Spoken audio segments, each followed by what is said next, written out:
pray for their souls to rest in peace, and I thank their families for the noble service that the police personnel have extended.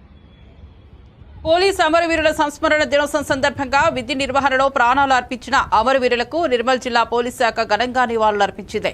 Nirmal జిల్లా police ప్రధాన కార్యాలయంలో జరిగిన ఈ వారోత్సవాలకు జిల్లా SP Janaki Sharmila ముఖ్య అతిథిగా హాజరై స్మారక స్తూపం వద్ద జ్యోతి ప్రజ్వలన చేసి నివాళులు అర్పించారు. ఎస్పీ జానకి షర్మిల మాట్లాడుతూ దేశ సరిహద్దు భద్రతలో సైనికుడు ఎంత కీలకమో రాష్ట్ర భద్రతలో పోలీసు కూడా అంతే కీలకమన్నారు. అక్టోబర్ 21 ప్రాముఖ్యతను వివరిస్తూ 1959 చైనా దురాక్రమణను భారత్ సైన్యం తిప్పికొట్టిన రోజు ఇదేనని, ఈ సమరంలో కొందరు పోలీసులు అమరులయ్యారని గుర్తు చేశారు. పోలీసు విధి నిర్వహణ శ్రమతో కూడుకున్నదని, 24 గంటలు దేశ సేవలో ఉండేది ఒక్క పోలీసు మాత్రమేనని అన్నారు. ప్రభుత్వం అంటే ముందుగా గుర్తుకు వచ్చేది పోలీసులేనని, శాంతి భద్రతలు, నేర నియంత్రణ, అంతర్గత భద్రత వంటి కోసం పోలీసులు ప్రాణాలు సైతం అర్పిస్తున్నారని పేర్కొన్నారు. కార్యక్రమంలో అమరవీరుల కుటుంబాలకు జ్ఞాపికలను అందించారు. పోలీసులు 2 నిమిషాలు శ్రద్ధాంజలి ఘటించారు. ఈ సంవత్సరం అమరులైన వారి పేర్లను, రోల్ ఆఫ్ హానర్ను అదనపు ఎస్పీ ఉపేందర్ రెడ్డి వినిపించారు. ఈ కార్యక్రమంలో ఎస్పీ జానకి షర్మిలతో పాటు additional SP Upender Reddy, Bhainsa additional ASP Avinash Kumar, Nirmal ASP Rajesh Meena, ఇతర పోలీసు అధికారులు, సిబ్బంది, అమరవీరుల కుటుంబ సభ్యులు పాల్గొన్నారు. Probationary sub inspector Archana Devi, lance Naik Himanshu शहारिया,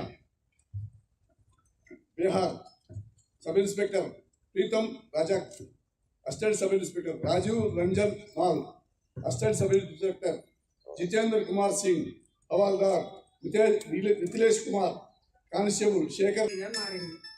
police అమరవీరుల సంస్మరణ దినోత్సవం సందర్భంగా పోలీసుల త్యాగాలు, విధి నిర్వహణలో అమరులైన పోలీసులని స్మరించుకోవడం, వారి బాధ్యత, నేర పరిశోధన, ప్రజల సంరక్షణలో పోలీసుల సేవలు అజరామరం.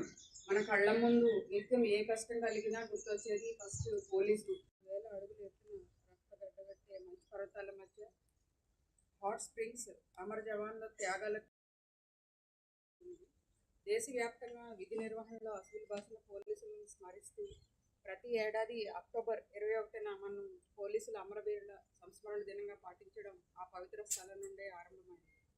మిలిటరీ ఎత్తుగడలకు చైనా సరిహద్దులోని భారత భూభాగాలైన లడఖ్, సియాచిన్ ప్రాంతాలు చాలా కీలకమైనవి.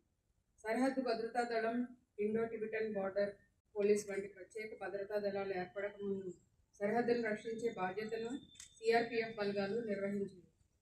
1959 అక్టోబర్ 21న డిఎస్పీ కరమ్ సింగ్ నేతృత్వంలో పంజాబ్కి చెందిన 21 మంది సభ్యుల బృందం సరిహద్దులో విధులు నిర్వర్తిస్తుండగా చైనా రక్షణ బలగాలు సియాచిన్ భూభాగాన్ని ఆక్రమించుకోవడానికి ప్రయత్నించడంతో సిఆర్పిఎఫ్ దళం హాట్ స్ప్రింగ్స్ ప్రాంతంలో చాలా